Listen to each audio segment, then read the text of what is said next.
everybody, I'm Hazel Porter. I'm from the Beta Pi chapter.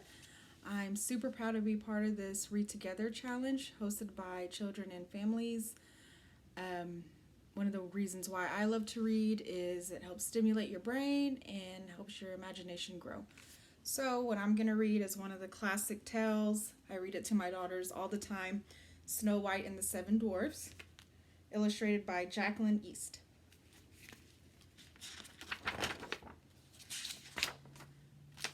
One snowy winter's day, a queen sat sewing by her window.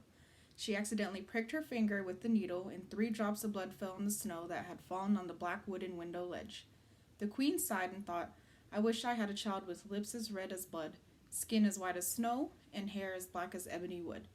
Sometime after that, the queen gave birth to a little girl named Snow White.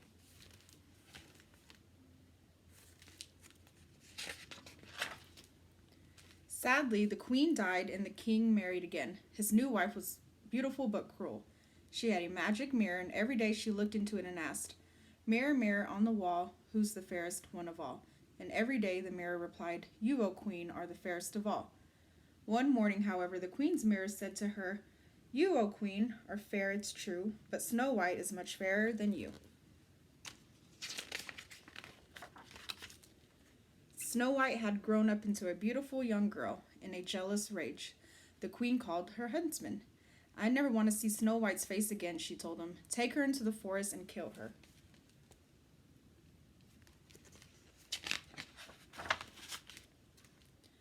The huntsman was a good man and could not bear to hurt Snow White. "Run away, child," he said. "Don't ever come back or the queen will kill you." Snow White was very frightened, but she did as the huntsman said. Toward nightfall, Snow White came to a little cottage deep in the woods. She knocked softly, but there was no answer, so she let herself in. Inside, Snow White found a table and 7 tiny chairs. Upstairs, there was 7 little beds. She lay down on a bed and soon fell fast asleep. A while later, she woke up with a start. 7 little men were standing around her bed. "Who are you?" she asked. "We are the 7 dwarfs who live here," said one of the little men. "Who are you?" "I am Snow White," she replied, and she told them her sad story. The dwarfs felt sorry for Snow White, and they wanted to help. "If you will cook and clean for us," said the eldest dwarf, "you can stay here and we will keep you safe." Snow White gratefully agreed. When they left for work the next morning, the dwarfs made Snow White promise not to go out, open the door, or speak to anyone.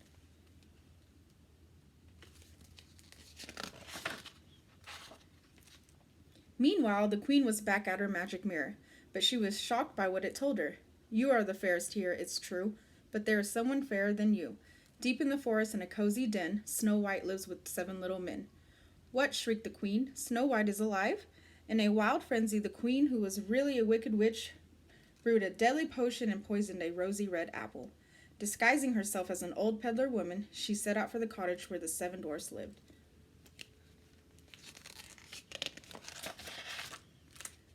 When the wicked queen reached the little cottage, she knocked on the door. "Apples for sale," she croaked. "Try my lovely red apples." And she handed the poisoned apple to Snow White. Snow White couldn't resist. She took a big bite and fell down to the floor. The delighted queen hurried home, talked to her magic mirror. "You, O queen, are the fairest of all."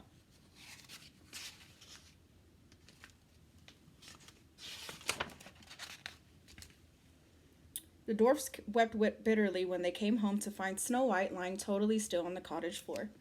They carefully laid her in a glass case and watched over her day and night.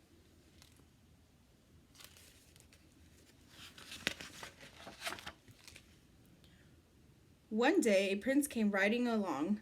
When he saw the beautiful girl in the glass case, he fell in love with her. "Please let me take her back to my castle," he begged the dwarfs. They agreed.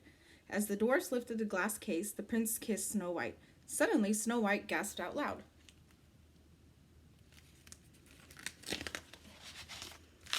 "Please don't be frightened," said the prince. "You are with someone who loves you more than life itself.